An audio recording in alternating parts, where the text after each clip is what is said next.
estamos.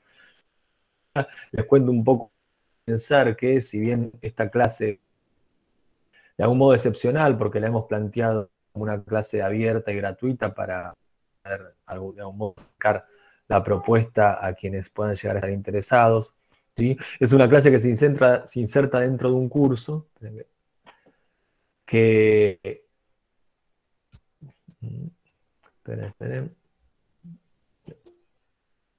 De un curso que viene transcurriendo ya desde hace 2 meses, ¿sí? Aquí en Buenos Aires. Para quienes están en Buenos Aires, quizás conozcan el espacio, que es el Centro Cultural 25 de Mayo, aquí en Villa Urquiza, en la avenida Triunvirato, pero por supuesto se está desarrollando en la virtualidad, ¿sí? Hace 2 meses que comenzamos con este curso llamado Distopía por Venir. Estamos tratando de trabajar, es un poco esta cuestión de lo distópico desde la filosofía, desde el cine y la literatura. Es un espacio que sostenemos con la otra docente, con Maya Japochnik, hace como 15 años, más o menos. Siempre erramos en el cálculo, pero aproximadamente hace unos 15 años que estamos compartiendo este espacio. Y un poco la idea de hoy de proponer esta clase abierta y gratuita era para darle un nuevo impulso, porque ahora en octubre se abre nuevamente la inscripción. Y como de algún modo a nuestro curso se pueden sumar cuando quieran, nada, están siempre abiertas las puertas para que puedan sumarse. Quien le interese inscribirse, entra a la web del 25 de mayo y ahí mismo va a encontrar las indicaciones a partir del 1 de octubre para poder inscribirse. Quienes están afuera, ¿sí? Porque hay gente que puede estar en otro país y seguramente me escriben un mail para que yo les dé las indicaciones cómo pueden hacer, porque creo que inscribiéndose por ahí no les permite hacer el pago. Me mandan un mail, mi mail es sebaschun@gmail.com, así que me pueden escribir, por cualquier cosa me escriben, ¿sí? Si tienen dificultades para inscribirse, cualquier consulta sobre el curso, me escriben y no hay ningún problema, ¿sí? Ahí vamos a poder evacuar todas las dudas que vayan surgiendo. Anticipo entonces, ya que estamos, así antes de comenzar y hacemos un poquito más de tiempo, la reunión que viene vamos a trabajar con Fahrenheit 451, con la película Fahrenheit 451, no con el libro, o bueno, pues obviamente con el libro también, pero nos vamos a centrar en la película, en la versión de Truffaut, ¿sí? No en la versión que se hizo hace un par de años, creo, si mal no recuerdo, una versión, una adaptación nueva de la novela de Bradbury, ¿sí? Entonces, para la clase que viene, Fahrenheit 451 de Truffaut, esa es la película que vamos a ver, y siempre Maya, que es la que va a coordinar el espacio la próxima reunión, suele enviar algún texto para sumar a mitad de semana, así que quienes se sumen, nos van a llegar rápidamente sus mails para quienes se sumen al espacio en octubre, y seguro van a recibir ahí algún texto nuevo para sumar para el próximo martes, ¿sí? Entonces, me presento recontra rápido. Sebastián Chun, soy doctor en filosofía, graduado en la Universidad de Buenos Aires. Dicto con otros compañeros, con el equipo de cátedra, la materia de metafísica en la carrera de filosofía en la UBA, ahí en Puan. Hace muchos años que me dedico a la docencia y a la investigación. Actualmente soy becario de la Universidad de Buenos Aires también. Fui becario del CONICET doctoral y postdoctoral. Hace muy poquito salió mi libro, mi primer libro, que es digamos, de mi tesis de doctorado. El viernes 8 lo presento de manera presencial, ya les habrá llegado la invitación, de manera presencial para quienes quieren venir al Matienzo. Todavía quedan unas 50 entradas, va a haber 100 personas, 50 ya se han reservado, quedan unas 50 entradas todavía disponibles, así que quienes se quieran sumar, me escriben o completan el formulario, y obviamente que la entrada es libre y gratuita. Va a haber música antes, va a estar Darío Steinreiber, va a estar Mónica Craiolini, así que va a ser una buena jornada, creo yo, y también se va a transmitir por streaming por mi canal de YouTube, para quienes no están en Buenos Aires o por diversas cuestiones no tienen ganas o deciden no asistir de manera presencial. También va a haber una transmisión virtual. Listo, esa es mi presentación. Arrancamos con lo único que nos importa, al menos hoy, que es Mark Fisher, ¿sí? Yo voy a presentar aquí un PowerPoint así como muy básico para empezar a conversar. Mientras se comparte la pantalla, les cuento para quienes no vienen participando del espacio. Hemos trabajado con Jameson, ¿sí? Con Estética Genética. Es el autor que hemos trabajado en estos 2 meses, o sea, nos llevó 2 meses Jameson, de algún modo. Y un poco la idea fue trabajar ese texto de Jameson alrededor de la película Videodrome de Cronenberg, y un poco que yo elegí a Jameson para poder llegar a Fisher, ¿sí? La verdad es que me interesa y mucho a mí Fisher hace ya un tiempo largo que vengo trabajando con este autor, así que un poco la idea de ir a Jameson fue abordar con otro rigor a este autor. Mark Fisher, ¿sí? Mark Fisher es un pensador nacido en 1968, fallecido en el 2017, ¿sí? Las biografías a mí me interesan muy poco, así que solo voy a mencionar que es británico, que se doctoró en filosofía, su tesis está editada, pero está editada en inglés, ¿sí? Todavía no hay traducción. Lleva como título Flatline Constructs, y ahí trabaja mucho con la película de Cronenberg, con Videodrome, y es una tesis que se consigue, está en PDF digitalizada y se consigue bastante fácil, basta con googlearla, ¿sí? Fue fundador y cofundador de muchos colectivos ligados a la cuestión de la cibernética, de la tecnología, ¿sí? Se dedicó a la docencia postuniversitaria y en el 2003, ¿sí? Hay un hito muy importante que es el momento donde inaugura su blog, que lleva como título K-Punk, K-Punk. ¿Sí?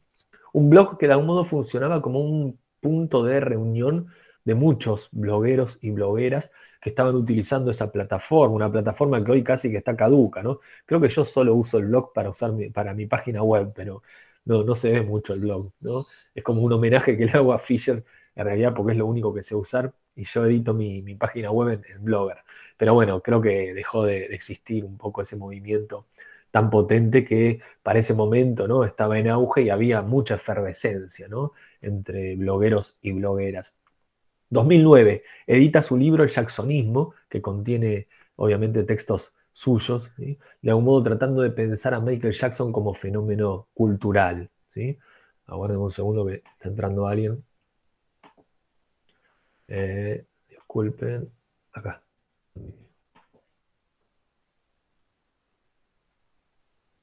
Ahora sí, volvemos entonces a presentar. En 2009 publica el texto que vamos a discutir y mucho hoy, que es Realismo Capitalista, ¿sí? Y fíjense el subtítulo que lleva este texto. No hay alternativa, ¿sí? Con signos de pregunta, lo cual ya nos dice un montón sobre este libro que vamos a discutir en la encuentro del día de hoy. 2014 aparece este libro, acá lo muestro, yo debo estar chiquitito en sus pantallas, pero este libro que la verdad es que me gustó mucho, que se llama Los fantasmas de mi vida. Es un texto muy hermoso y el otro día en mis redes sociales, porque ahora estoy transitando bastante las redes sociales por cuestiones, nada, post-pandémicas creo yo, tiene unos capítulos al final dedicados a la cuestión de la depresión que recomiendo un montón porque me parecen extraordinarios, ¿sí? Los fantasmas de mi vida, escritos sobre depresión, jauntología y futuros perdidos, ¿sí? Me interesó su momento Mark Fisher cuando leí la palabra jauntología en este texto, ¿sí? Porque jauntología es un concepto derridiano, ¿no? Sería como algo así como espectrología, ¿no? Y es un concepto de Jacques Derrida, que es el autor al que yo me dedico como investigador. Así que me interesó mucho por eso y después me enganché mucho con Mark Fisher. Y de hecho proyecto algún día, y quizás no dentro de tanto, escribir un libro sobre Mark Fisher y Derrida. 2017, Lo raro y lo espeluznante, ya es un texto póstumo que está traducido al castellano, pero no por Caja Negra. Y en el 2018 aparecen los textos reunidos de su blog, bajo el título K-Punk, ¿sí? En castellano, acá los muestro. Tenemos, gracias a Caja Negra, 3 volúmenes. Entiendo que va a haber un cuarto, ¿sí? Acá los estoy mostrando, los 3 volúmenes de K-Punk, ¿sí? No tengo ningún vínculo comercial con Caja Negra, pero nada, es una editorial que me doy cuenta que termina siendo muy afín a mis intereses actuales y la verdad que la edición que hacen de Fisher es, nada, espectacular, ¿sí? Realismo Capitalista, también está editado por Caja Negra, ahí puse la imagen de la tapa, ¿sí? Es el texto de 2009. Entonces, nosotros vamos a trabajar con este texto, ¿sí? Yo también lo voy a ir compartiendo acá para que vayamos leyendo algunas partes, ¿sí? Yo voy a iniciar esta charla señalando algo que aparece en el segundo apéndice del texto. Es como que me voy al final, después vamos a ir al comienzo, ¿no? Y voy a ese segundo apéndice que lleva como título Deseo postcapitalista para un poco desentrañar qué es esto que llamamos aceleracionismo, ¿sí? Porque es un movimiento filosófico, político, el aceleracionismo, muy heterogéneo, ¿sí? Muy heterogéneo, que reúne nombres como el de Nick Land por un lado y el de Mark Fisher por el otro, ¿sí? Hay un aceleracionismo de derecha y hay un aceleracionismo de izquierda, ¿sí? Y eso es importante retenerlo, a pesar de que, por ejemplo, Mark Fisher cite y mucho a Nick Land, ¿sí? Hay que aclarar que Nick Land representa, ¿no?, una deriva de derecha, ¿no?, de lo que se conoce como el aceleracionismo. Y ha despertado una polémica importante, ¿no?, esta deriva filosófico-política, una deriva marxiana, ¿no?, marxista. Y esa polémica lleva a nuestros días, ¿no?, autores como Yuk Hui, ¿sí?, también, que es un autor editado por Caja Negra, un pensador chino que también me interesa mucho, y en octubre voy a dar un curso sobre él, a plantear una crítica muy, muy potente, ¿no?, al aceleracionismo. Pero entonces, me interesaba ir a este segundo apéndice justamente para aclarar al menos qué es esto del aceleracionismo. Bueno, la tesis, o una de las tesis, pero yo creo que la tesis principal del aceleracionismo consiste en abogar por una aceleración de las fuerzas del capitalismo, las fuerzas que son desterritorializadoras, repito. El aceleracionismo aboga por acelerar, pero acelerar las fuerzas desterritorializadoras del capitalismo. Esas fuerzas que la vez pasada, cuando en la reunión anterior, que yo leí un pasaje, ¿no?, de un discurso de Marx, algo de el Antiedipo de Deleuze y Guattari, y leí algo también del manifiesto, ¿no?, aceleracionista, y les comenté esta idea de la desterritorialización, que es un concepto deleuziano. ¿Qué significa desterritorializar? Significa de algún modo romper con todo anclaje en algo así como lo material. Desterritorializar significa de algún modo romper con toda arjé, con todo fundamento. Es de algún modo la lógica, uno diría, del capitalismo, ¿no? La abstracción, esa abstracción que tanto trabaja Marx en El Capital, vinculada al valor de cambio o al valor propiamente dicho, ¿no? Esa abstracción es una fuerza desterritorializadora porque rompe con todo límite, rompe con las fronteras estado-nacionales, rompe, ¿no?, con un anclaje en la raza, en la sangre, en la tradición, en lo religioso. Es el famoso, ¿no?, el capital financiero internacional no respeta ningún tipo de barrera cuando pensamos en barreras en términos de materialidad, ¿no? Un Estado-nación, ¿no?, una tradición, una cultura, una lengua. Pareciera ser que lo propio del capitalismo es esta fuerza que justamente lo atraviesa todo. Y ahí también podemos pensar en la cuestión de lo espectral, ¿no? Pues siempre que pensamos en los fantasmas, al menos mi recuerdo de pequeño, ¿no?, tiene la capacidad de atravesar las paredes, ¿no? Bueno, atraviesa, ¿sí?, todo límite material. Y esa es la fuerza desterritorializadora que el aceleracionismo quiere que rompa las cadenas que el mismo sistema capitalista pretende configurar, sostener. ¿Para qué?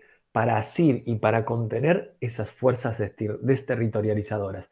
Dicho de otro modo, el sistema capitalista reterritorializa, ancla, detiene las fuerzas que contiene en su interior y que tienden a la desterritorialización.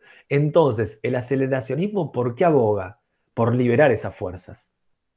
La vez pasada, cuando leímos ese discurso de Marx, Marx dice, si el capitalismo, o en realidad dice el libre mercado, implica romper con las fronteras estado-nacionales, romper con la lógica, ¿no?, del feudalismo, romper con la raza, la sangre, yo voto a favor del libre mercado.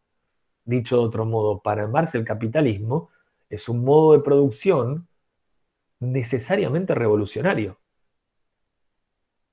En el ADN del capitalismo está la revolución con relación al modo de producción feudal. Ahora, lo que sostiene el aceleracionismo es, bueno, hay que abogar porque ese proceso, ¿sí?, revolucionario, por decirlo así, que está en germen en el capitalismo, ¿sí? Se desarrolle, se despliegue. Y esa es la virtud que ha tenido el capitalismo, sobre todo en su versión neoliberal post Reagan y Margaret Thatcher, que es contener esas fuerzas, detenerlas. Entonces, eso es lo que quiere aceleracionar este grupo de pensadores y de pensadoras. Hay derivas aceleracionistas incluso en el feminismo, ¿sí? Hay un texto muy interesante que se llama Xenofeminismo de Helen Hester, ¿no? Que es, de vuelta, una reflexión aceleracionista de la problemática que atraviesa al feminismo y a los estudios de género, ¿sí? Un texto muy lindo que leí en un compilado también de Caja Negra que se llama Aceleracionismo, que dice algo así como la salida está por el lado de la alienación, ¿sí? ¿Qué significa eso?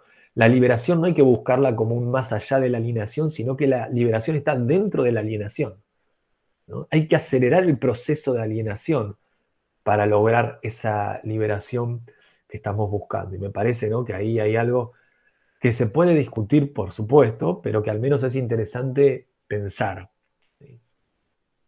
Entonces, ¿cuál es la clave para Fisher? Hay que conducir esas fuerzas desterritorializadoras hacia lo público y no hacia lo estatal. Y ahí es donde se abre la posibilidad de pensar en otro futuro alternativo a los futuros posibles que se configuran desde nuestro aquí y ahora como un otro modo del presente. Una fórmula muy linda que va a aparecer, pero la adelanto, en Fisher es la lenta cancelación del futuro. ¿Qué es lo que ha logrado el capitalismo? Ha logrado destruir el futuro. Y ahí aparece la problemática de lo distópico, de la distopía. El futuro como era un futuro negro, imposible de ser vivido, imposible de ser transitado. Sí, Iris. Sí, te quería preguntar, ¿cuál es la diferencia que, según Fisher, entre Estado y lo público? Porque pareciera como que están unidos, lo público es lo estatal, no sé. Es una muy buena pregunta. La vamos a responder después, pero para entender Ok. nosotros la diferencia, uno diría, bueno, el transporte es público, pero no es estatal, ¿no? Bueno, al Ah, menos en Argentina, quizás alguien está viviendo en otro lado y me dice, no, acá sí. Pero en nuestro caso el transporte es un servicio público, pero no es estatal, ¿no es ok. cierto? En nuestro caso está en manos de lo privado. Entonces Fisher dice, bueno, tenemos que pensar en algo público, pero que no redunde obviamente en lo privado, pero que tampoco redunde en lo estatal, ¿no? Y ahí en la alternativa, y vamos a ver, ¿no? Porque un poco es, si quieren, la luz al final del túnel que traza Fisher. De vuelta, Fisher nos plantea un panorama oscuro, ¿sí? Fisher le interesa la depresión como un síntoma del modo de producción capitalista en su versión neoliberal. Fisher en esos textos tan interesantes sobre la depresión dice, la clave del capitalismo, ¿cuál ha sido? Privatizar la depresión, ¿sí? ¿Y qué significa privatizar? ¿Se escucha entrecortado? No, no se escucha bien. A ver, ¿se escucha bien? Quizás no llegué a ver quién fue Gali, un apaga problema la de tu... cámara. Claro, Ahí Gali, va, apaga la cámara, a lo mejor lo escuchas bien. ahí vamos. Eh, no sé quién había sido, pero ahí con la indicación esa, si apaga su cámara quien no escuchaba bien, tal vez mejore el audio, ¿sí? Eh, entonces, de Sí, vuelta, Fisher ahí es como que pone una luz al final del túnel con esta idea de lo público en detrimento de lo privado, ¿sí? Alguien quiso hablar y no llegué a ver quién. sí, soy yo. Gali dijo que escuchaba mejor. Este, te- Ah, perfecto. está muy entrecortado, no, no capto lo que está diciendo. Bien, aparentemente es un problema de, Abraham, de tu conexión. No pareciera ser que el resto escucha bien. Si podés apagar la cámara, no sé qué otra indicación, si tuvieras auriculares u otra manera de asegurar la Mira, mejor calidad de sonido posible. sí, me puse auriculares para escuchar mejor, pero no sé. Voy a salir y voy a Pero entrar de no. vuelta. Apagué Perfecto, la dale, cámara dale, ahora, a genial. ver qué pasa. Genial, genial. Ah, sí, sí, vamos a probar ahí, dale. Bien, entonces, hecha Escucho. esta suerte de introducción, que en realidad fue unirme al final del texto, ¿sí? Ahora vamos a tratar de seguir un poco el texto así, ¿no? Como ha sido escrito y editado por Fisher. Entonces vamos al primer capítulo que lleva como título es más fácil imaginarse el fin del mundo que el fin del capitalismo. Frase célebre atribuida a Jameson, algunos se la atribuyen a Zizek. La verdad es que yo no encontré en Jameson esa frase y creo que no está, pero Fisher se la atribuye a él, ¿sí? En principio yo diría no importa de quién es, o sea, Jameson ocupa un lugar muy importante, ¿no?, para la formación intelectual de Fisher, o sea que incluso si esa frase no fuera de Jameson, igual funciona y funciona de manera muy, muy rigurosa en el pensamiento de Fisher. Este título nos introduce directamente en el título del libro, que es Realismo Capitalista. ¿Qué significa realismo capitalista en Fisher? La imposibilidad de imaginar una alternativa al capitalismo. Eso es el realismo capitalista. ¿Qué ha logrado el capitalismo? Ha logrado convertirse en la única realidad posible. Y acá pensemos, quizás al final del curso venga algo, ¿no?, de la ficción o el cine de catástrofe. Es más fácil imaginarse el fin del mundo que el fin del capitalismo.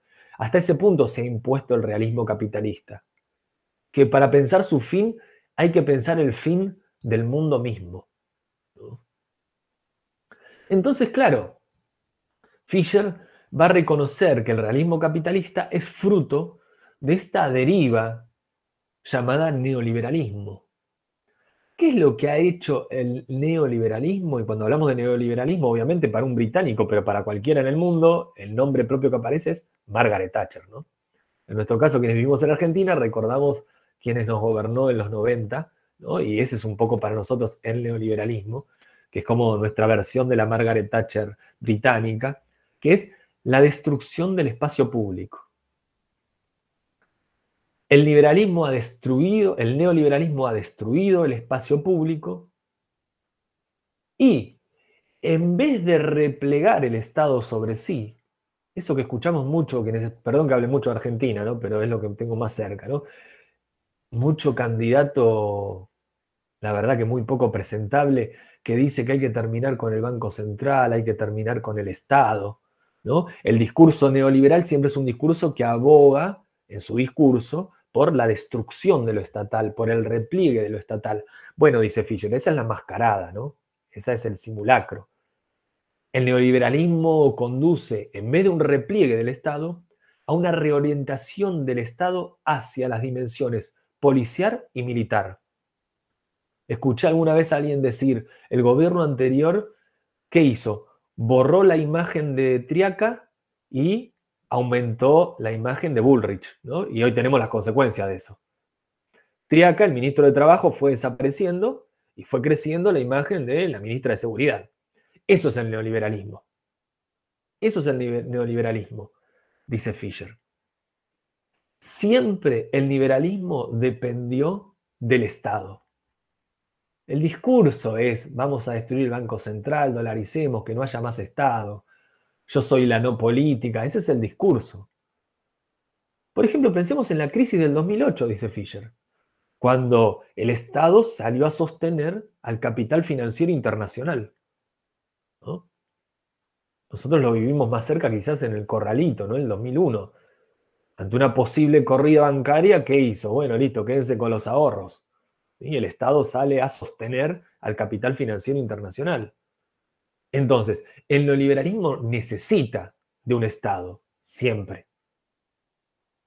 Esta es una crítica, quienes transitan mis espacios hace tiempo saben que trabajo mucho, un autor alemán llamado Carl Schmitt, ¿sí?, un autor problemático desde lo histórico biográfico, porque es un autor que directamente tuvo lazos muy estrechos con el nacionalsocialismo, pero un autor que de algún modo le marcó la cancha a todo el pensamiento político posterior. Hasta el día de hoy nadie que esté pensando en lo político puede evitar entrar en algún tipo de diálogo con Carl Schmitt.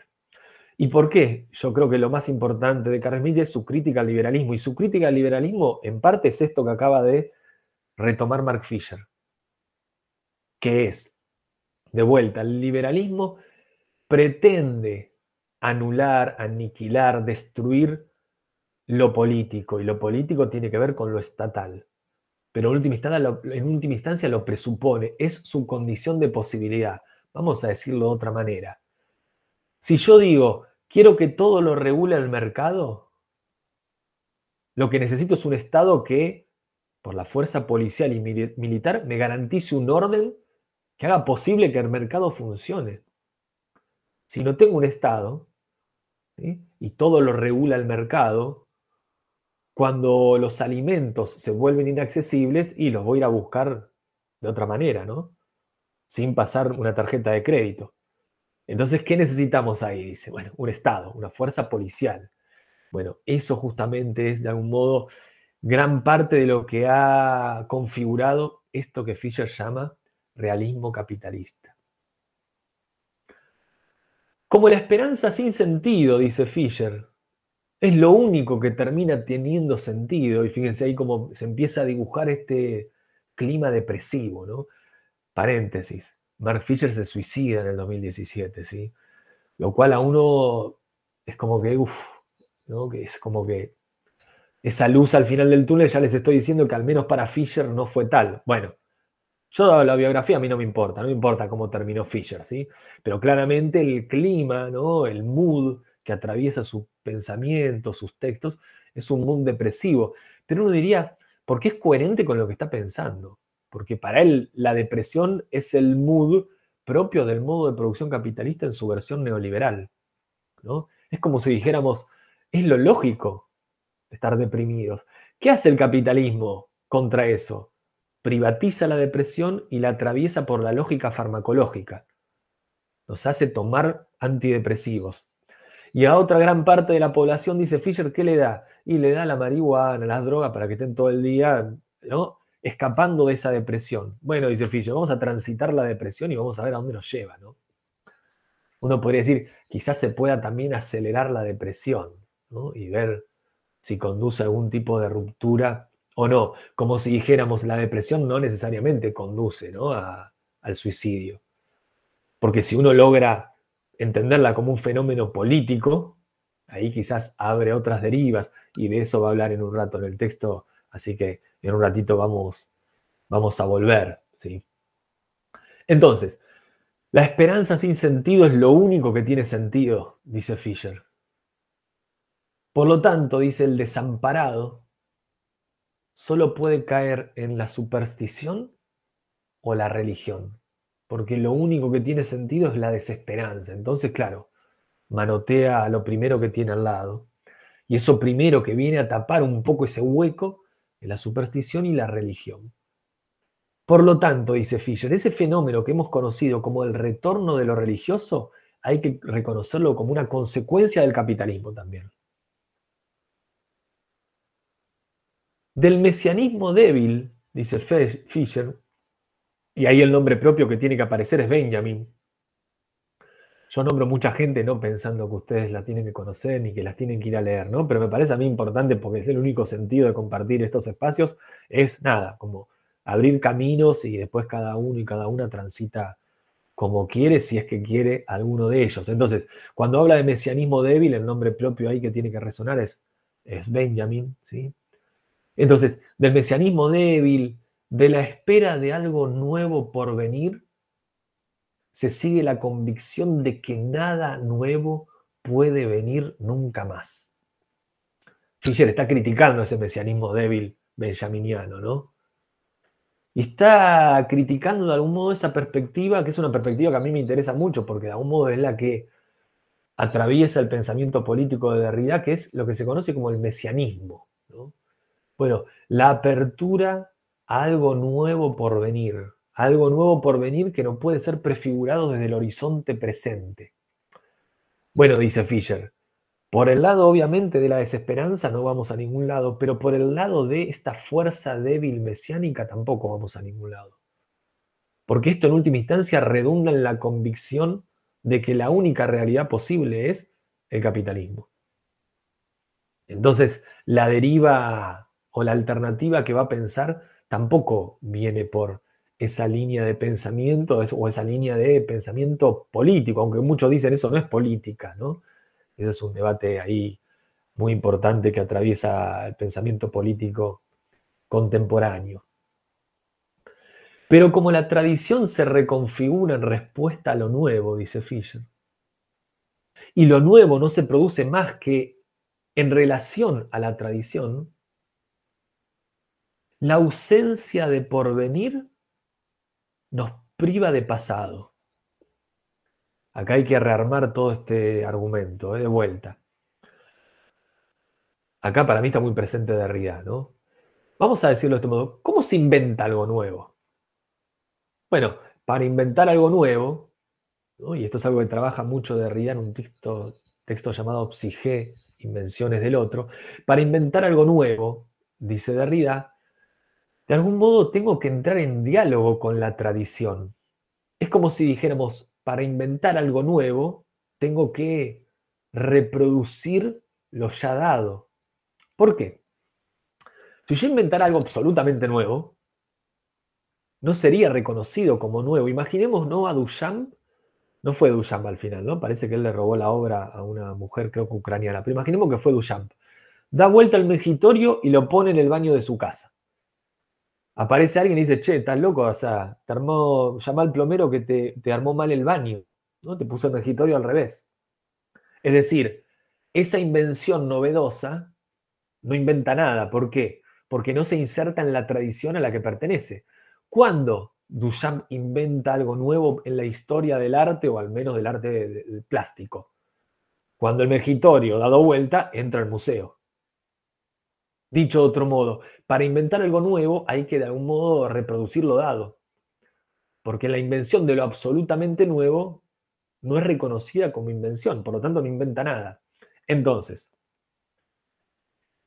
si la tradición se reconfigura siempre en ese diálogo con lo nuevo, y lo nuevo se produce siempre con relación a la tradición, es decir, con relación al pasado, la ausencia de porvenir, la ausencia de futuro, la ausencia de lo nuevo, nos quita también el pasado. Porque el pasado necesita lo nuevo para reconfigurarse. Entonces, esta pérdida de futuro que sentencia el realismo capitalista es también la pérdida del pasado, la pérdida de la historia. Y pensemos un ejemplo maravilloso, ¿no? El gobierno anterior tenía un personaje que se llamaba, bueno, no importa el nombre, que ahora apareció de vuelta, ¿no? Que en un momento dijo, ¿saben cuál fue una de las cosas más lindas que hizo nuestro gobierno? Dijo, poner animales en los billetes. Eso es el realismo capitalista, ¿no? Aniquilemos el pasado. A ver, a mí no me importa que haya en los billetes, la verdad que si está la cara de Roca, prefiero que no haya nada. Prefiero que pongan una tortuga. Ahora, lo importante es que él valore ese gesto como eso es lo que representa nuestro gobierno. ¿Y por qué aniquiló el pasado? Porque aniquiló el futuro. Eso es el neoliberalismo. No hay alternativa, no hay futuro posible, ¿no? Por eso a Fisher le interesa tanto el punk y el post-punk. No future, ¿sí? O sea, olvídate. Nevermind de Nirvana, ¿sí? Si quieren, pensando más en un post-punk, no hay nada. Pero ese no hay nada de vuelta, es también retrospectivo, va hacia atrás. No hay pasado. ¿Qué hay? Eterno presente, ¿no? Se rompe con los éxtasis temporales. Eso es el realismo capitalista. Voy a volver a compartir el texto, así leemos un pedacito, sobre todo porque asumo que no todos y todas tienen el tiempo a veces de leer el texto, y me parece leer algo de Fisher.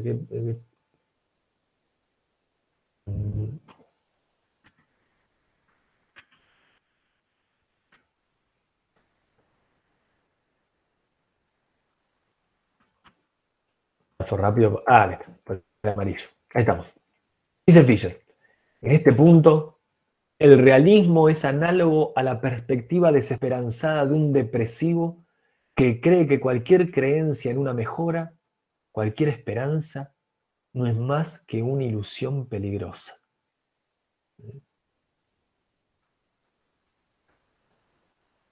Entonces, el poder del realismo capitalista reside en la capacidad de fagocitar todas las historias previas, volviéndolas objetos estéticos, artefactos y luego mercancías. En ese punto Fisher analiza y mucho una película que no incluimos en el programa de este curso, pero que podría haber estado incluida, que es Los hijos del hombre.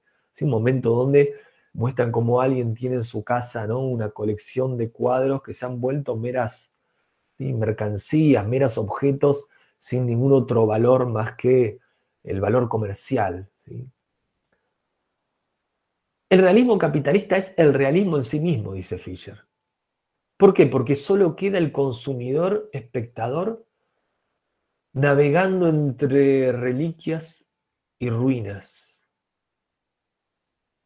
Entonces, este realismo capitalista, que se pretende un remedio, un fármaco contra el terror, contra el totalitarismo, es decir, contra el fundamentalismo religioso, en última instancia conduce a una perspectiva que no es tan lejana, que es la perspectiva de vuelta, ¿no? De esta desesperanza depresiva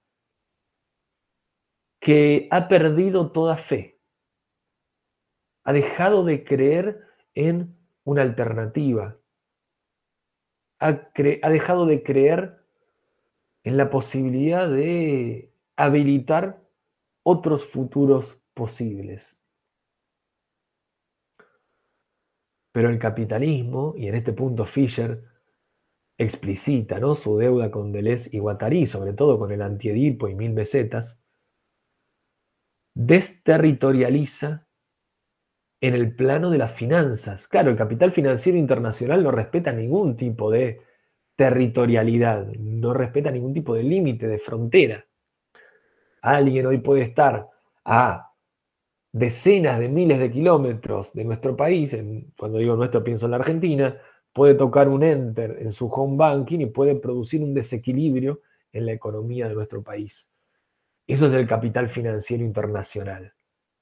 Sin embargo, el capitalismo, dice Fisher, reterritorializa en el plano cultural, ¿no? Y ahí, si alguien quiso decir algo, pues, reterritorializa en el plano cultural. Y ahí es donde Fisher, ¿no?, intenta dar su batalla. Entonces Fisher nos dice, yo voy a usar realismo capitalista en vez del concepto de posmodernidad de Jameson, ¿sí?, un concepto que hemos trabajado en las clases anteriores. ¿Por qué? Primer punto, porque desde la perspectiva del realismo capitalista ya no hay alternativa política al capitalismo. Punto 2, porque ya no hay una confrontación con lo moderno.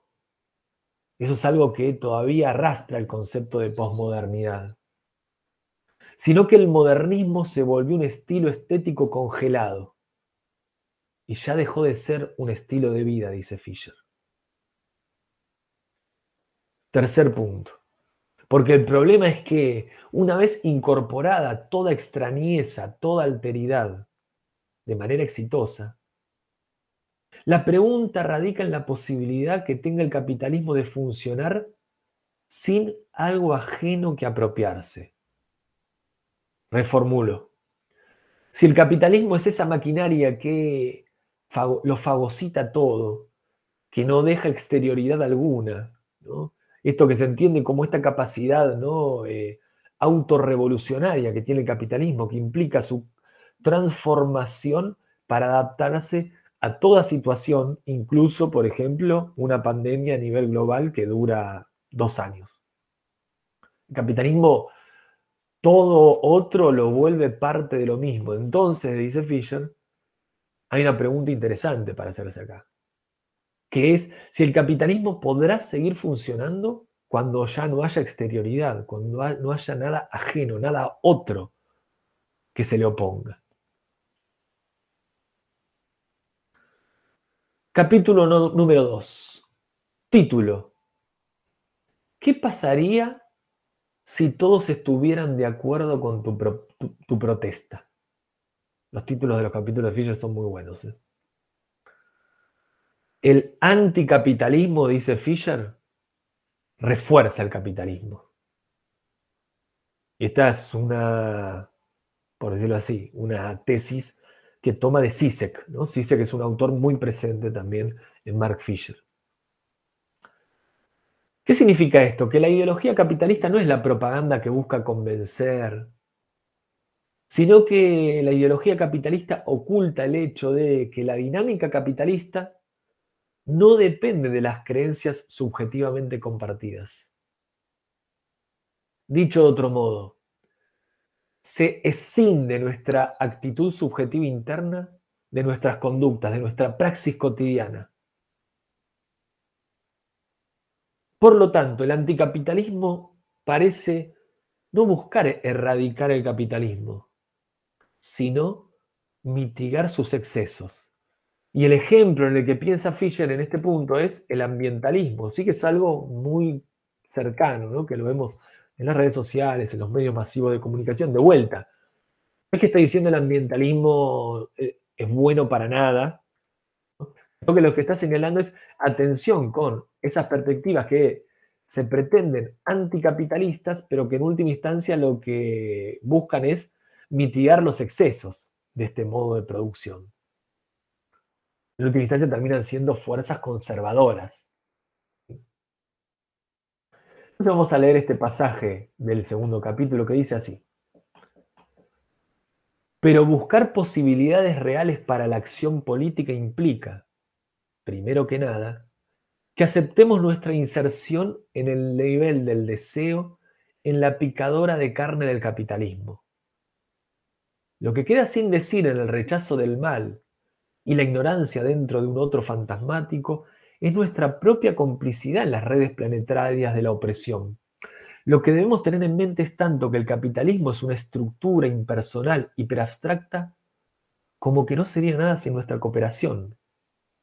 Por eso la descripción más gótica del capitalismo es también la más certera. El capital es un parásito abstracto, un gigantesco vampiro, un hacedor de zombis. Pero la carne fresca que convierte en trabajo muerto es la nuestra. Y los zombis que genera somos nosotros mismos. En cierto sentido, la élite política simplemente está a nuestro servicio. Y el miserable servicio de que nos provee es lavarnos la libido de modo sumiso. Representar los deseos de los que no nos hacemos cargo como si no tuvieran nada que ver con nosotros. Cuestión, acá nos vamos a detenernos un rato, por eso dejo de compartir. Muy importante, ¿no? Muy importante de vuelta, porque sentencia la presencia de Zizek, ¿no? En el pensamiento de Fisher. Zizek va a tomar este concepto de ideología, ¿sí? Un concepto, por supuesto, caro a Marx, ¿no? Marx dice de algún modo, la ideología es un velo. La ideología es el modo de concebir la realidad de la clase dominante. La clase dominante, por supuesto, es la clase dueña de los medios de producción, la clase capitalista, que tiene una concepción del mundo, una mirada sobre lo real, que se vuelca sobre toda la sociedad, sobre la superestructura, diría Marx, ¿no? Sobre todas las otras esferas sociales. Por lo tanto, el pensamiento hegemónico, dominante, que configura nuestras conciencias, está atravesado por la ideología. ¿Qué significa eso? Que la ideología es como un velo que no nos permite ver lo real, correr el velo y acceder a la realidad. Uno podría decir que quizás el Capital, ¿no? El texto de Marx, el texto principal de Marx, sería como un intento de correr el velo, ¿no? De vuelta, Marx no escribe un libro que se llama El Comunismo, escribe un libro que se llama El Capital. ¿Por qué? Porque él es hijo de su tiempo, él también está condicionado por el modo de producción capitalista, por lo tanto él no puede ni siquiera soñar con otro mundo posible. De algún modo, para Marx, todo modo de producción implica un realismo, ¿no? Esto es lo real y es lo único que hay. Y eso le plantea un horizonte de posibilidad al pensamiento. Pero sí puede escribir un libro, que es El Capital, que analiza y describe cómo funciona ese modo de producción. Corre el velo. ¿Qué es lo que va a señalar Zizek mediando por Althusser, a quien no traemos a la charla para no extendernos en este paréntesis? Zizek dice lo siguiente: la ideología, ¿sí? La ideología no es un velo. La ideología es la materia prima con la que está configurada la realidad y con la que están configurados nuestros sueños, nuestros deseos. La ideología es lo real. No hay anteojos que sacarse, no hay velo que correr. De eso está hecho nuestra realidad y de eso están hechos nuestros deseos. Por lo tanto, dice Zizek, Voy a hablar de una película, creo que la vez pasada dije que no iba a decir nada, ¿no? Pero tengo que decirlo. Una película extraordinaria. Y lo digo porque quizás mucha gente no las vuelva a ver por un tiempo, entonces, si no la vieron, tienen que ver Stalker de Tarkovsky, ¿sí? Ahora se usa mucho el verbo stalkear, ¿no? Es stalker, que, bueno, lástima que ese verbo se terminó usando para estas cosas que hacemos en las redes sociales, sobre todo, pero vean Stalker de Tarkovsky. Vean todo Tarkovsky, son 7 películas, no es un gran esfuerzo, o sea, sí es un gran esfuerzo, pero no son tantas horas de visualización. Vean Stalker. Tengo que contar algo del final, así es la vida de dura, ¿no? Pero no importa, no le quita valor a la película. Hay una habitación que se puede pasar, y si uno atraviesa esa habitación así de simple, esa habitación le cumple los deseos. Hay una historia que se cuenta, el stalker es aquel que sirve de guía en la zona. La zona es un espacio post-apocalíptico, ¿sí? Post-atómico, donde la vida humana no es posible. Y el stalker es una especie de guía turístico que le permite o le facilita el acceso a las personas a esa habitación que cumple los deseos. Entonces el stalker cuenta una historia de alguien que quería llegar a esa habitación, si mal no recuerdo, para hacer que su hermano se cure de una enfermedad. Atraviesa la habitación, cuando vuelve a su hogar, llega y se encuentra lleno de riquezas y se encuentra con su hermano muerto. ¿Qué significa eso? Significa que una cosa es lo que podemos enunciar, lo que podemos decir, ¿no? Otra cosa es el deseo. Y el deseo, dice Zizek, eso le viene bien, ¿no? Stalker a Zizek, está hecho de ideología. Así como la realidad está hecha de ideología. Entonces, guarda con que se realicen tus deseos, porque si se realizan tus deseos, ahí aparece el problema. A mí me gusta mucho el análisis que hace Zizek de Titanic, ¿no? La película Titanic. Dice, la catástrofe no es que el Titanic choque con el iceberg y mueran Rose y muera Jack. Ah, no, Rose no murió, perdón, que muera Jack. Rose sigue viva, claro. Que se suba a la madera y que viva y que Jack... No, no, no. La catástrofe hubiera sido que lleguen a tierra y tengan que vivir juntos, dice. Ahí está la ideología, ¿no? Me parece que nada. Yo así hace mucho tiempo tuve muchos prejuicios, la verdad que me parecía algo que, sí, vean las 2 películas de Zizek, sí, guía cinematográfica y guía de la ideología del perverso, son muy potentes y muy potentes para pensar esto, ¿sí? Entonces, volvemos a Fisher. ¿Qué dice Fisher? Hay que hacerse cargo del deseo, ¿sí? El deseo está dentro de la picadora de carne del capitalismo. Y hay que reconocer eso, hay que explicitarlo, hay que ponerlo en juego. Entonces, eso es lo que nos falta sacar a la luz. Dice. Entender que si bien el capitalismo es esta entidad abstracta, ¿no? Todos estamos en contra del capitalismo, sí, qué malo es el capitalismo. Bueno, pero tenemos que entender que el capitalismo en última instancia es un subordinado nuestro, ¿no? Me gusta esa idea, dice, los funcionarios son funcionarios nuestros, o sea, lo que opera, lo que motoriza, lo que dinamiza al capitalismo es el deseo. Entonces, de vuelta, no hay ideología, ¿eh? Sabemos lo que deseamos. Lo que hacemos es taparlo, ¿no? Lo obturamos, pero en el fondo no necesitamos sacar los anteojos para ver lo real. Ya sabemos cómo es lo real, ¿no? Ya sabemos que estamos atravesados por un modo de producción que configura nuestra identidad, configura nuestra conciencia y configura nuestro deseo. Entonces, ese es el punto. Dicho de otro modo, lo que hay que contrarrestarle al capitalismo es otro deseo posible. No aniquilar el deseo. Hablamos de esto, creo que hace un par de reuniones, ¿no? Hay un texto de Fisher que analiza una foto que se sacó en una marcha, creo que contra la globalización, que había alguien tomando un café en Starbucks. Y alguien dijo, ¿te das cuenta? Esto que se hacen los zurdos, los hippies, toman café en Starbucks. Fisher dice, ahí está el problema. Creer que la izquierda aniquila el deseo. O asumir que la izquierda como discurso tiene que plantear un discurso en contra del deseo. Una candidata de la izquierda no puede tener un teléfono iPhone. Ahí está el problema. Claro, a ver, si te agarran con la foto y vos no lo explicitaste, no lo teorizaste, es un problema. Ahora hay que hacerse cargo, ¿no?, del deseo. Y hay que construir un discurso de izquierda, dice Fisher, que se monte sobre otro deseo posible.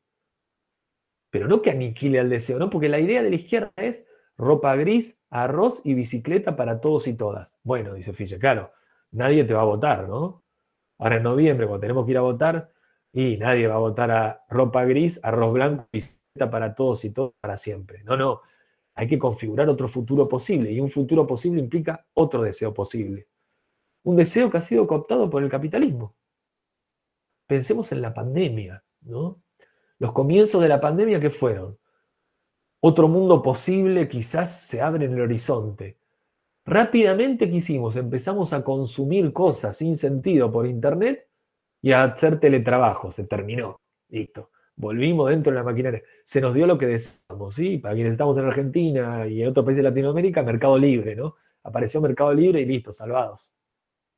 Entonces, ahí está el problema, dice Fisher. Hay que hacerse cargo de ese deseo, de la configuración de ese deseo, de cómo ese deseo configura lo real para así pensar en otro futuro posible. Si no, estamos condenados a este realismo capitalista. Tercer capítulo. El capitalismo y lo real. No se puede combatir el capitalismo, dice Fisher, desde una crítica moral. Porque la pobreza, el hambre y la guerra pueden postularse como algo inevitable de la realidad. Y su fin como un utopismo ingenuo. Entonces, si venís con el discurso de la ética, en este pensamiento clásico donde la ética siempre ha sido vista como una especie de freno o de crítica contra el realpolitik, ¿no? El realismo político, dice, estás condenado al fracaso, condenada al fracaso. ¿Por qué? Porque la ética que asume como bandera la exclusión, ¿no? La violencia ejercida sobre un otro, puede inmediatamente ser inoculada mediante el discurso del realismo capitalista, que es decir, la pobreza es una realidad necesaria, la exclusión es una realidad necesaria, el hambre y la guerra son realidades necesarias. Por lo tanto, aquel que se monta sobre una perspectiva moral, ética, para criticar esta realidad, en última instancia lo que está planteando es un utopismo. Todo eso que no estamos trabajando en este curso, ¿no? La utopía, que es un mundo maravilloso donde la vida humana es posible y una vida humana en plenitud, legítima, autónoma, libre de toda alienación, de toda contaminación. Un ataque serio, dice Fisher, contra el capitalismo consiste en mostrar al realismo capitalista como incoherente e indefendible. Ese es el arma que tenemos que empuñar. De vuelta, no irnos a la ética, no. Tenemos que meternos en la misma lógica del realismo capitalista y mostrar sus incoherencias, mostrar lo insostenible que es el neoliberalismo. Vamos a leer un pasaje de este capítulo 3. Espero que comparto nuevamente.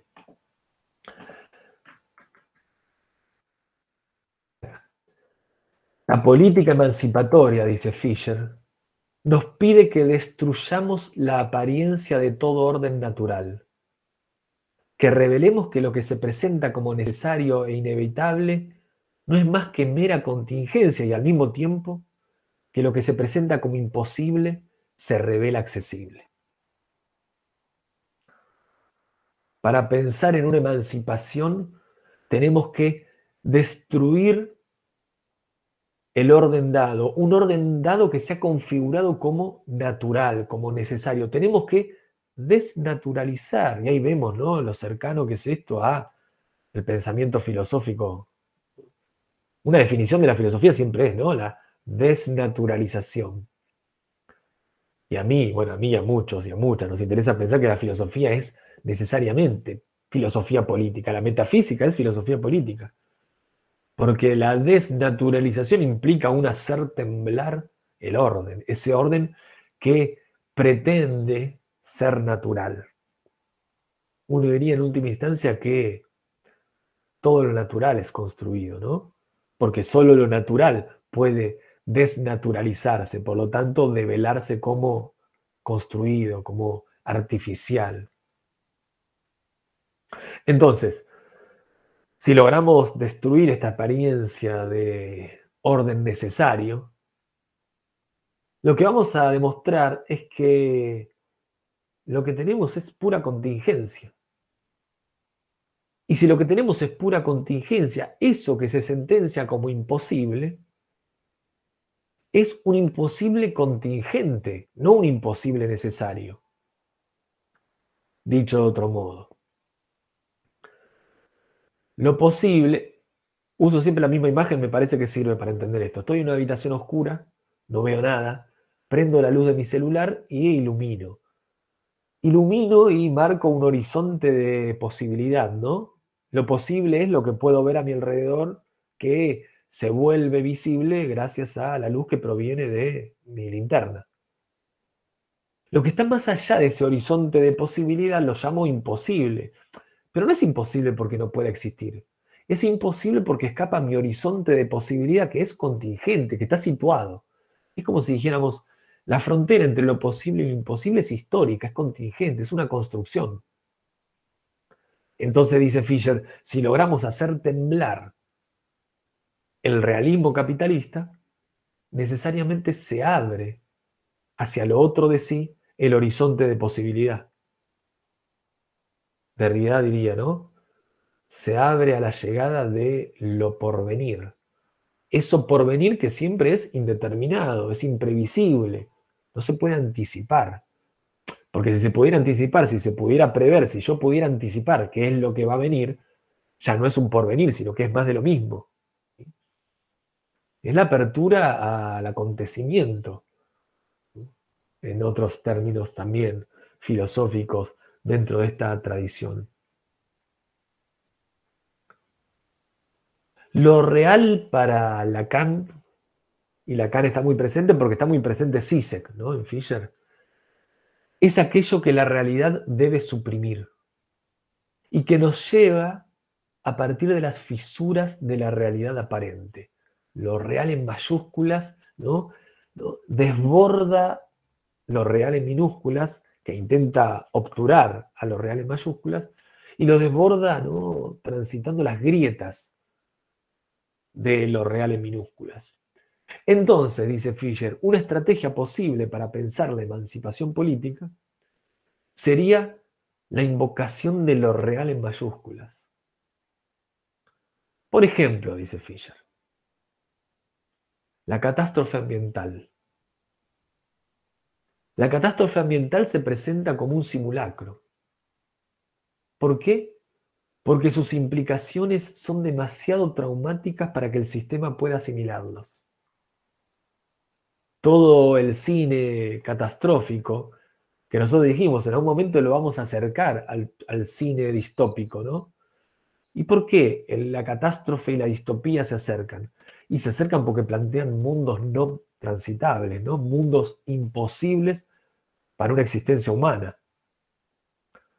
Entonces, la catástrofe siempre es un simulacro, siempre es una ficción, porque excede nuestra capacidad de establecer coordenadas para eso. Así como Jameson decía, claro, el pensamiento geopolítico es imposible de totalizar la multiplicidad de fuerzas que están interactuando a nivel global. Siempre nos desborda. Entonces, claro, hacemos cine, escribimos novelas, dice Jameson. Bueno, lo mismo pasa con la catástrofe ambiental, dice Fisher. ¿Por qué se puso tan de moda en un momento, sobre todo, ¿no? El cine de catástrofe? Porque justamente es algo que nos excede. Pero nos excede a pesar de que el capitalismo implica necesariamente un ecodesastre. Esto es lo que muchos llaman el capitaloceno. Esta idea de que el capitalismo es una nueva era geológica que implica un quiebre a nivel estructural en el planeta, ¿no? Pensemos quienes estamos en Argentina de vuelta, ¿no? En el río Paraná no hubo agua, las inundaciones que vemos en Nueva York o en otros lugares de Europa, que eran inundaciones que en principio eran impensadas.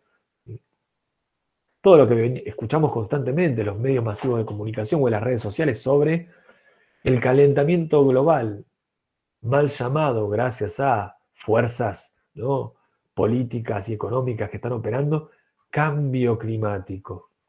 Claro, cambio climático, como diciendo, cambia el clima. No, no, esto es el calentamiento global, no es que está cambiando, vamos al desastre. Segundo punto que le interesa a Fisher para pensar, ¿no?, esta política emancipatoria posible. Política emancipatoria que necesariamente tiene que meterse en el realismo capitalista y mostrar estas grietas, mostrar esa fisura. La primera, de vuelta, es la catástrofe ambiental, que se niega en tanto se convierte en simulacro, pero al mismo tiempo es casi que consecuencia o efecto necesario de la lógica capitalista. Esta lógica que implica una ontología de guerra, que destruye, que violenta, que se apropia de la naturaleza. Esto es Hegel, ¿no? Hacer de lo natural cultura implica una violencia, una apropiación, una aniquilación. Lo propio del hombre es la negatividad, dice Hegel. Bueno, eso es el capitalismo en su máxima expresión. Una negación de la naturaleza. Segundo punto que le interesa a Fisher transitar. La salud mental vista como un fenómeno natural. La locura no es natural, dice Fisher. La locura es política. Hay que politizar los fenómenos normales y hay que politizar los fenómenos llamados anormales. Por ejemplo, la depresión. Tenemos que luchar contra la privatización de la enfermedad. He visto en alguna pintada en alguna pared. No es depresión, es capitalismo. ¿Sí?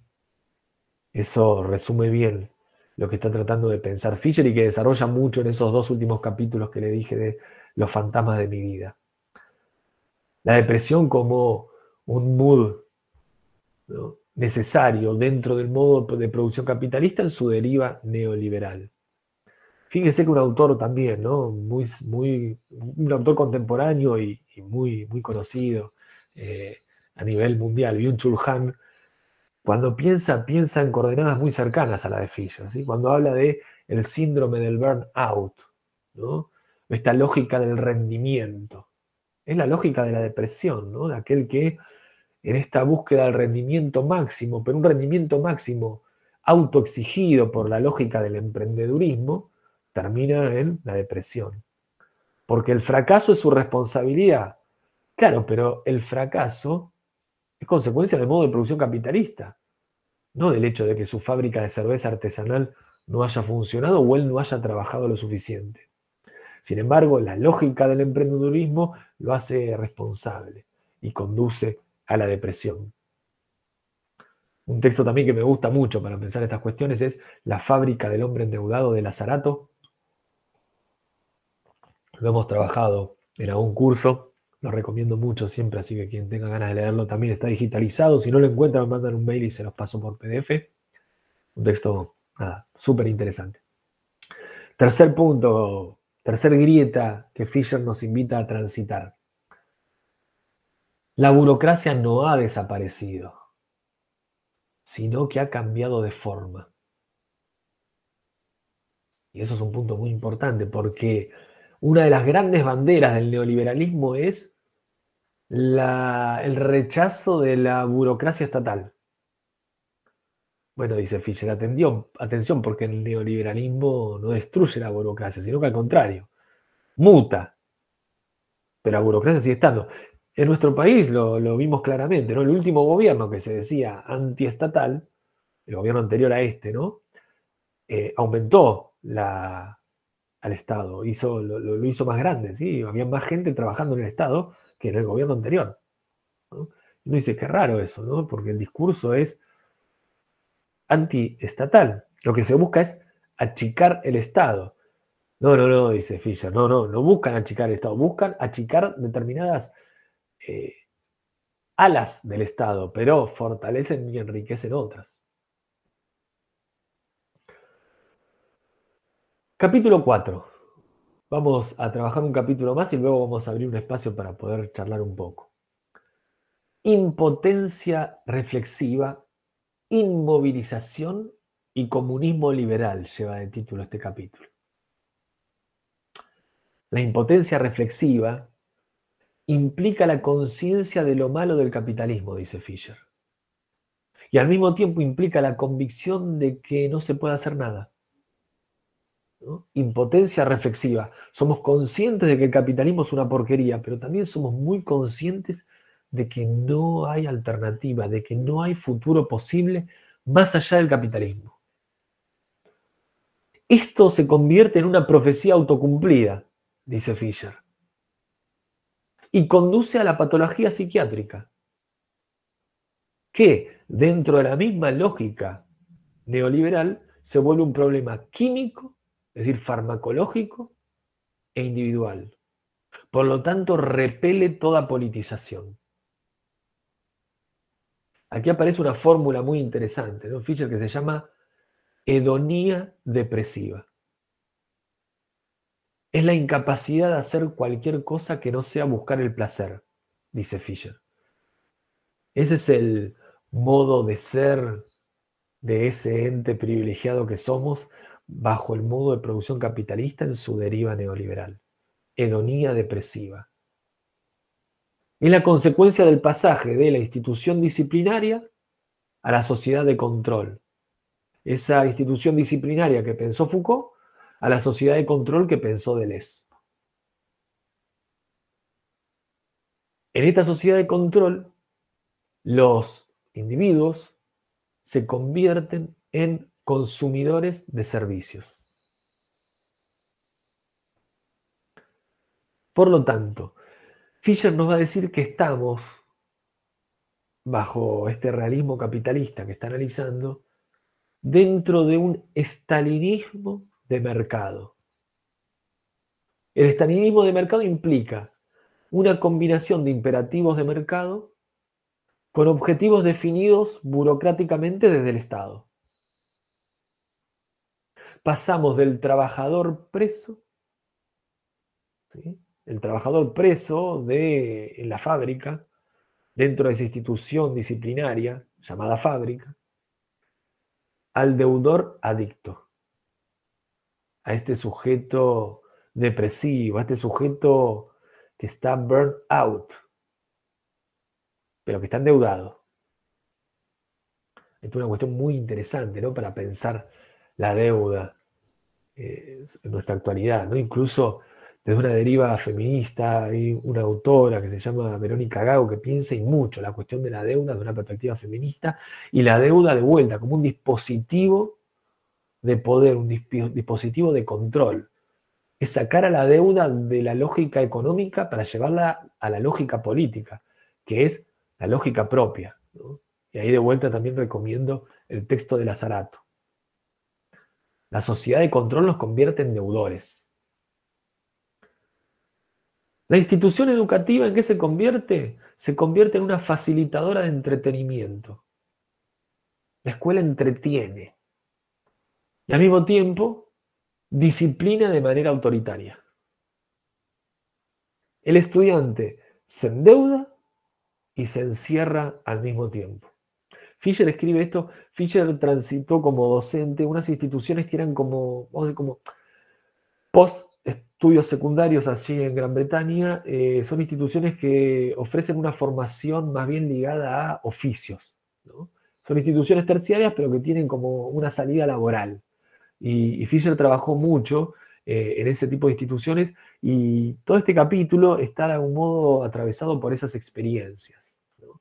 De hecho, el hedonismo depresivo que describe es un poco ese hedonismo depresivo al que él se enfrentaba en las aulas, ¿sí? Los comunistas liberales, dice Fisher, son aquellos capitalistas que abogan por la ecología y la responsabilidad social. Los comunistas liberales son esos capitalistas que defienden la ecología y la responsabilidad social, es decir, que buscan mitigar los efectos nefastos del capitalismo. Quieren reformarlo, no quieren revolucionarlo. La izquierda, por su parte, sigue siendo fordista. Es como si dijéramos, la izquierda sigue en un estadio previo, históricamente hablando, ¿no? Y esto un poco creo que la vez pasada lo charlamos, cuando aquí como en Argentina estamos atravesando un proceso electoral que dura unos cuantos meses, uno escucha muchos discursos, y cuando uno escucha a la izquierda, escucha discursos que uno dice, no tienen interlocutor, ¿no? Cuando le hablan al trabajador, la palabra obrero no la usan tanto, pero hablan de trabajador. ¿A quién le están hablando? Hablan de trabajador. Al monotributista, o sea, es como raro, ¿no? Al que maneja un Uber. Pero me parece que eso es lo que está señalando aquí Fischer, ¿no? Hay como un fuera de tiempo de la izquierda, o de cierta izquierda, una izquierda que él está tratando de criticar, pero está tratando de criticar justamente para tratar de pensar en otra izquierda posible, ¿sí? En otra izquierda posible. Vamos a leer un pedacito más. Mirá. No ha habido en la izquierda reflexión suficiente respecto de las tácticas que podrían funcionar contra el capital en las condiciones propias del posfordismo. Ni sabemos qué lenguaje nuevo podría improvisarse para lidiar con unas tales condiciones. Por un lado, es importante debatir la apropiación de lo nuevo efectuada por el capitalismo. Por otro lado, el llamado a lo nuevo no puede confundirse con la mera adaptación a las condiciones existentes. Ya nos hemos adaptado demasiado. De hecho, la búsqueda de la adaptación exitosa es la principal estrategia del gerencialismo. ¿Qué izquierda tenemos que inventar? Una izquierda que, en primer lugar, invente un nuevo lenguaje, un nuevo léxico. Y un nuevo léxico que le permita, ¿no?, entrar en confrontación con el capitalismo en su deriva postfordista. Entonces, tenemos que debatir y tenemos que disputarle al capitalismo su capacidad de introyectar toda diferencia, de apropiarse de todo lo nuevo, es decir, de aniquilar el futuro. Pero por otro lado, el llamado a lo nuevo no puede redundar en una opción reformista, en una cuestión adaptativa. La adaptación es la lógica propia del capitalismo. Pensemos algo que se escucha mucho, ¿no? Cuando se piensa en la lógica del emprendedor, se piensa en todas sus aristas. Y se piensa la lógica del emprendedor cuando uno dice, voy a invertir en mi formación, ¿sí? Me voy a capacitar, estoy invirtiendo en mí mismo, estoy invirtiendo en mi futuro, ¿no? Es explícito, estoy invirtiendo porque estoy buscando un profit, no una ganancia, que vuelva algo, que retorne algo de esta inversión. Esta lógica entonces de la inversión implica, claro, quiero tener más herramientas para adaptarme al mundo. Yo trabajo en todo, como docente en toda la franja de la educación formal y no formal, ¿no? El año pasado di clases en primaria incluso. Pero en la secundaria he escuchado una vez a alguien dando una charla muy desde las neurociencias, ¿no?, y toda esta cosa, diciendo, claro, la escuela de hoy tiene que adaptar a los chicos y a las chicas para el mañana. ¿Y qué significa adaptarlos para el mañana? Darles herramientas para que se puedan adaptar a cualquier cosa, ¿no? Hay que dejar de enseñarles contenidos anquilosados, estáticos, para enseñarles a aprender cualquier cosa. Y eso es como la revolución necesaria en el sistema educativo, decía. Yo no se lo dije en ese momento porque suelo no levantar la mano en las reuniones de docentes, pero la verdad que lo debería haber hecho, que es, che, pero qué revolución más conservadora la tuya, ¿no? Porque vos lo que estás diciendo es, hay que revolucionar la educación, ¿para qué? Para que estos que tenemos ahora se conviertan en los ladrillos de la pared del mañana. Y uno dice, bueno, pero eso es conservador, no es revolucionario. Entonces, ¿yo qué hago? Les hago leer la apología de Sócrates de Platón. La verdad que no tengo tan claro políticamente hasta dónde eso tiene algún tipo de efecto o no, pero digo, si él me está hablando de una necesidad de adaptarnos a esa inteligencia artificial que se viene, que lo va a gobernar todo y nos va a requerir como esclavos que se puedan adaptar a sus requerimientos, bueno, yo voy a tratar de formar a alguien que pierda la capacidad adaptativa, que lea un texto de Platón y que vea qué pasa, ¿sí? Que lea Realismo Capitalista de Fischer y que transite la depresión, y bueno, es así, ¿no? Es el mundo que nos toca.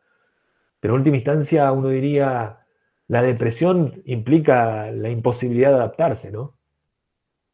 Hay algo político potente en la depresión. El depresivo no se adapta. El capítulo que tanto me gusta de Fischer lleva como título Bueno para nada. Los títulos son todos buenísimos, ¿no? Dice, desde siempre tuve la conciencia de que no sirvo para nada, ¿no? Y uno dice, hay algo potente, porque ¿qué es la idea de no servir para nada? Ser un inútil, un bueno para nada. Y la inutilidad, y acá pienso en Bataille, ¿no? Un texto muy lindo de Bataille que se llama La noción de gasto, justamente implica, ¿no?, un palito en la rueda para la lógica de la productividad capitalista. La lógica liberal implica que todo es útil, todo es un medio para algo, todo sirve. Lo inútil es lo que rompe la máquina, ¿no? Si en un engranaje se devela como inútil, no permite que la máquina siga funcionando. Entonces hay algo, si quieren, potente políticamente hablando, en la depresión, en el no ser bueno para nada, en el no servir para nada, en el no poder adaptarnos. Y me parece que Fisher justamente ahí encuentra un hilo del cual tirar, de vuelta, un hilo que es el producto del mismo realismo capitalista. El realismo capitalista produce la patología mental. Bueno, hay que politizarla, hay que desprivatizarla. Bien, lo repito brevemente para quienes se fueron sumando. Esta clase abierta y gratuita, a la que se han sumado de manera muy generosa y se los agradezco, es parte de un curso que venimos transitando ya hace 2 meses en el Centro Cultural 25 de Mayo, aquí en Argentina, en Villa Urquiza, en Buenos Aires, en Cava, que en octubre reabre su inscripción. Por eso propusimos trabajar Fisher, hacer esta clase. La coordinamos el espacio Maya Japochnik y yo, somos 2 profes, una profe y un profe. La clase que viene vamos a trabajar con Fahrenheit 451. Quienes se quieran inscribir a partir del 1 de octubre en la página del 25 de mayo lo van a poder hacer. Si viven afuera, o sea, en otro país, no en Argentina, me escriben un mail y les indico cómo. Y si no se pueden inscribir por no encuentran cosas, me mandan un mail y también les indico cómo, ¿sí? Ahora lo que me gustaría es abrir estos 10 minutos para charlar, ¿sí? Suelo hacer esto siempre en las clases, dejar un espacio para charlar. Obviamente que la clase que viene, Fahrenheit 451, en 2 semanas seguimos con realismo capitalista, terminamos el libro, creo yo, en 15 días, más Mark Fisher, para quienes ya decidan seguir, continuar, o quienes decidan sumarse al espacio. Pero ahora sí, abrimos micrófonos, quienes quieran, obviamente, preguntas, consultas, críticas, comentarios, todo siempre es muy bienvenido y suma y mucho para lo que estamos aquí tratando de pensar.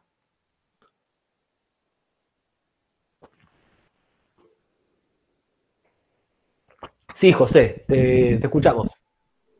Sí, una vez había escuchado algo sobre 2 tipos de depresiones, ¿viste? La depresión baja y la depresión alta, que la depresión baja era a la que tendría el sistema, que era la que nos permitía consumir y producir, ¿viste? Y digamos que esta cuestión de ciertos parámetros de felicidad ligados al consumo, ¿no? Y después la depresión alta, que era la que te tiraba y la que te volvía improductivo, ¿no? Sí, hay una diferencia, si lo entendés por ahí también.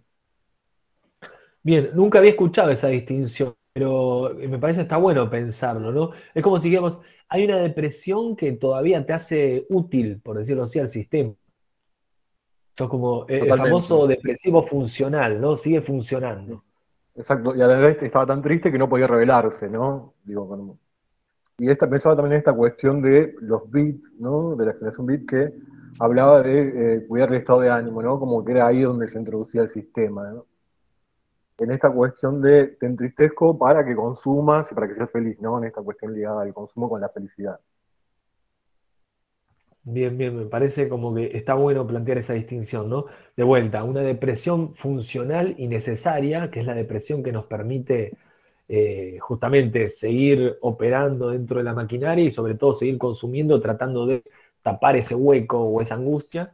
Y por otro lado, esta otra depresión que también es fruto o un efecto necesario del modo de producción capitalista, que implica justamente la imposibilidad de seguir siendo útil, la imposibilidad de seguir operando. Y en ese punto, entonces dirías, siguiendo a Fisher, ahí es donde se medica, porque la otra no te medican, ¿no? Porque si seguís siendo funcional, dale que va. Pero ahí es donde aparece la farmacología y la privatización de la depresión. Me parece que es Totalmente.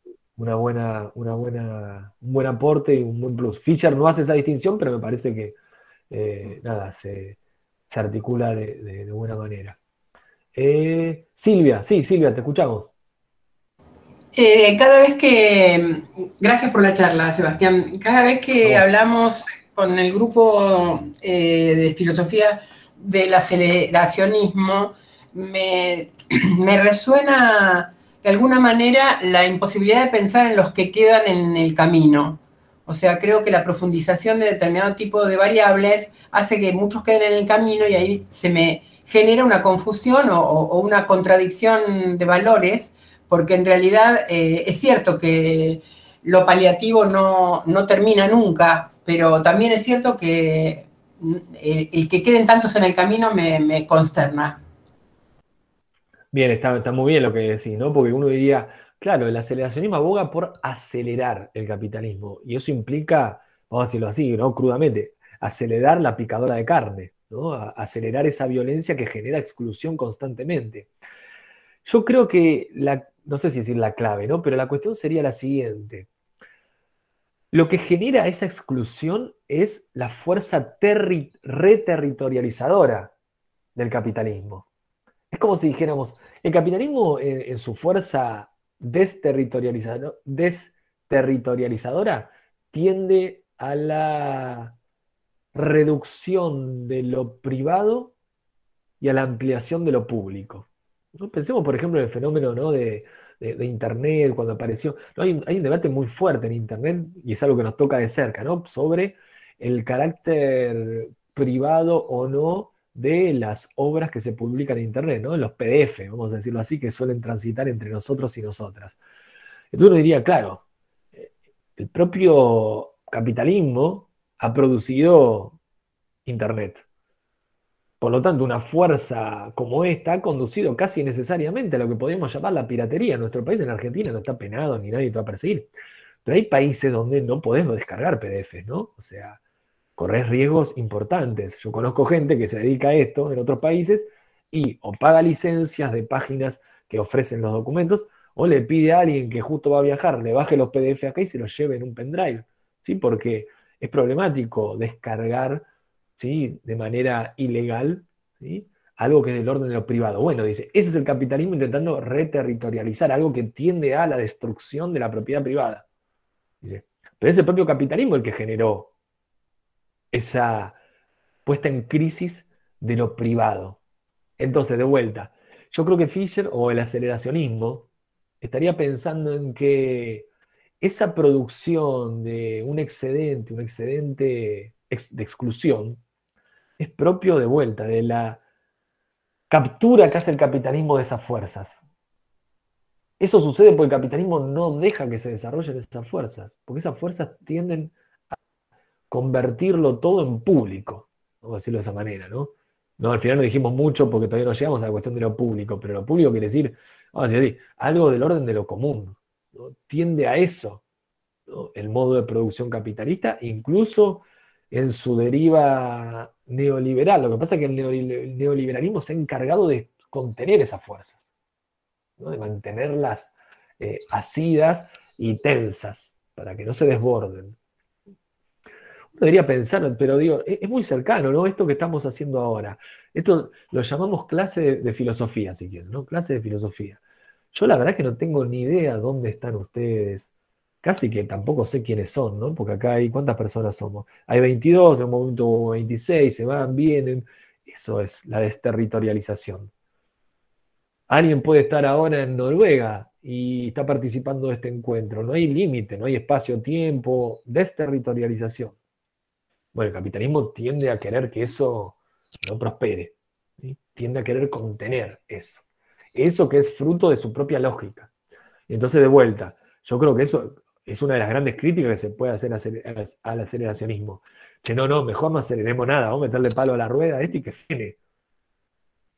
Hay un autor que yo nombro mucho que se llama Sorel, que en el 1900, comienzo del siglo XX, escribe un texto muy potente que se llama Reflexiones sobre la violencia. Es un anarquista pero recontra anarquista, y sostiene esta misma tesis, que es tipo aceleracionista, algo así como, si queremos que el capitalismo termine, como somos fiel a Marx, dice, y entendemos que eso es producto de la misma dialéctica histórica, es decir, que el mismo desarrollo del capitalismo va a hacer que el capitalismo sucumba y que pasemos a otro modo de producción, Hay que dejar que el capitalismo se desarrolle al máximo y rápido, dice.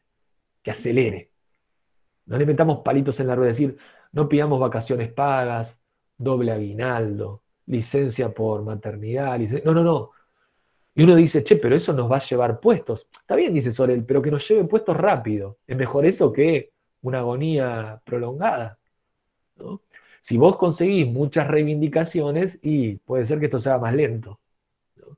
Puede ser que en el 2021 en la Argentina todavía estás discutiendo si está bien pagar cuando alguien se lo echa de un trabajo, si en realidad tiene que haber un seguro, que él mismo vaya ahorrando para el día que lo echen del trabajo, ¿sí? Dice, no, no, esto lo deberíamos haber liquidado rápido, dice Sorel, y no llegamos al 2021 en este estado. Bueno, nada, son discusiones, obviamente que son las discusiones que hay que dar, sobre todo de vuelta, el aceleracionismo es lo que se está, o una de las cosas que se está pensando hoy desde el marxismo, ¿no? Desde esa tradición. Y casi todo el mundo está discutiendo con ellos. José y después Julián. Sí.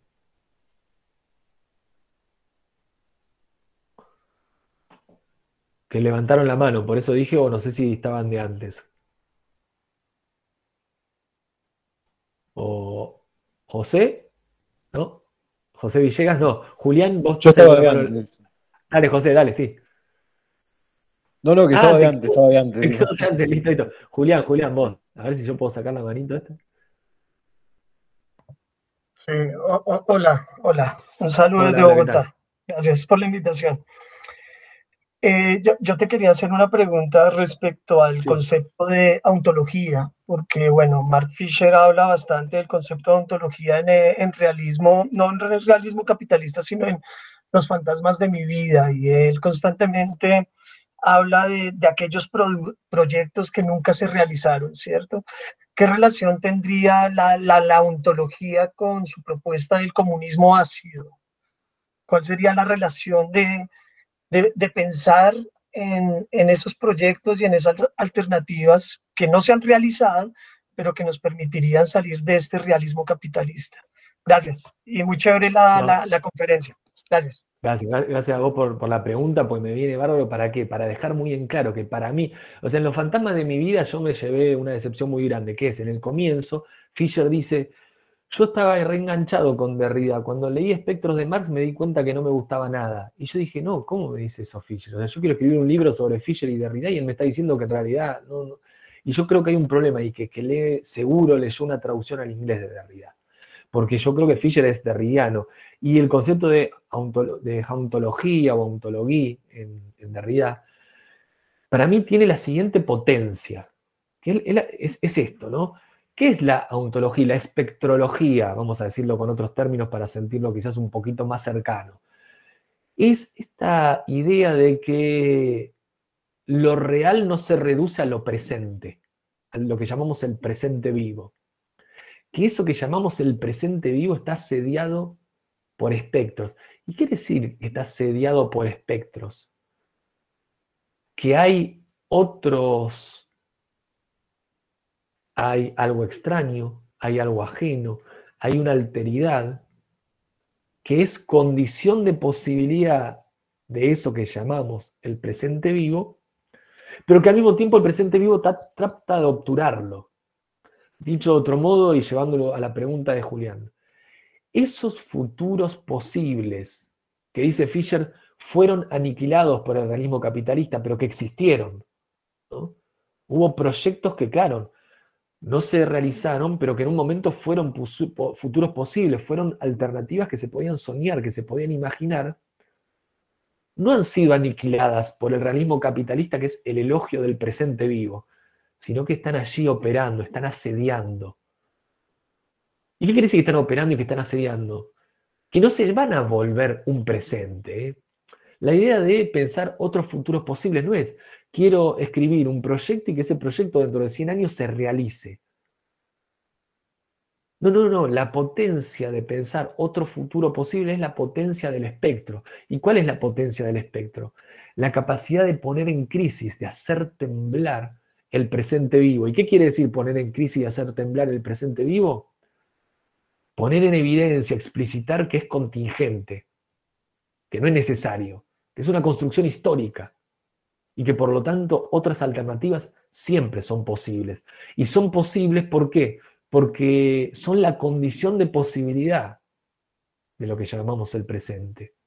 El espectro está aquí. Derrida acuña esa fórmula, ¿no? Leyendo, obviamente, el Manifiesto Comunista de Marx. Por eso aparecen espectros de Marx. El espectro de comunismo ha despertado una santa alianza, dice. Entonces Derrida se queda mucho con eso. Es un espectro que produce efectivamente gestos en la historia. Entonces hay un modo de ser del espectro, que no es el presente, ¿no? Lo espectral no existe, pero existe de otro modo, ¿no? Un modo que excede a la ontología, al menos a la ontología clásica. Entonces hay que entender la deriva política de esto, ¿no? La apertura del horizonte de posibilidad a lo otro de sí. Y en ese sentido, de vuelta, ¿no? Para mí, Fischer y Derrida tienen que leerse de la mano, y eso es lo que a mí me interesa. Por eso me gusta tanto Fischer, ¿no? Porque creo que a pesar de sí mismo está muy cerca de Derrida, entre otros, ¿no? O sea, por supuesto que hay otros autores que están explicitados, que son una herencia fundamental, pero creo que Derrida es parte de esas coordenadas que configuran su pensamiento. Bien, nos hemos pasado unos minutitos, pero ha valido la pena. Les agradezco a todos y todas haberse sumado, haber participado de esta clase. Invito a quienes no son parte del espacio a que se sumen para el mes que viene, y si no, en algún otro momento seguramente nos veremos. Clase que viene, Fahrenheit 451 de Truffaut, y enviaremos en la semana para quienes participen del curso a partir de octubre algún otro texto. Muchísimas gracias a ustedes, gracias a vos, Julián, y nos vemos la próxima, ¿sí? Muchas gracias. Gracias, Sebastián. Gracias. Chao. Muchas gracias. Adiós. Hasta luego. Gracias, chao. Chao, muchísimas gracias por sumarse. Chao, profe. Chao, muchas gracias. Nos vemos la próxima.